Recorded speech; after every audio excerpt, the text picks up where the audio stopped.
welcome back to my Lightwhip tutorial series. On this week's tutorial, we're going to go over continuous neck wraps. So with continuous neck wraps, you need to know how to be able to do a singular neck wrap before you can do a continuous neck wrap. So just for your singular neck wrap, it's just this. If you do not know how to do neck wraps yet, you will not be able to do this trick. However, I do have a tutorial on wraps, and within that tutorial it goes over neck wraps, so feel free to go check that out before you try this move. So for your continuous neck wraps, all you are doing is just doing a neck wrap over and over. So you could do a neck wrap twice, 3 times, 4 times. All you are doing is just ensuring that the whip comes back in the front plane. So because you are doing a neck wrap and it starts in the front plane, you have to be able to get your whip back into this plane. So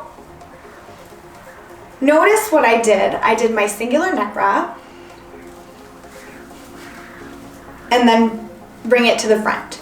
So you're going to be going from your front wall plane to your dark wall plane, and then you're going to bring your whip back into your front wall plane and do another neck wrap. So all you are doing is this.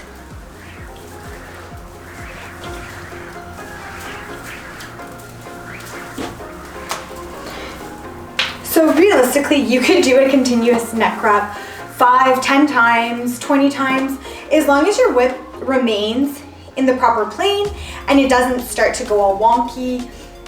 You should be able to do this as many times as you want.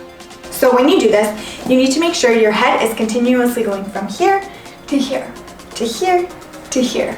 And you need to make sure you're watching where your handle is, because if you are not watching where your handle is going, that's where you're gonna end up injuring yourself, and we definitely wanna avoid that because it does hurt to get the handle to the face.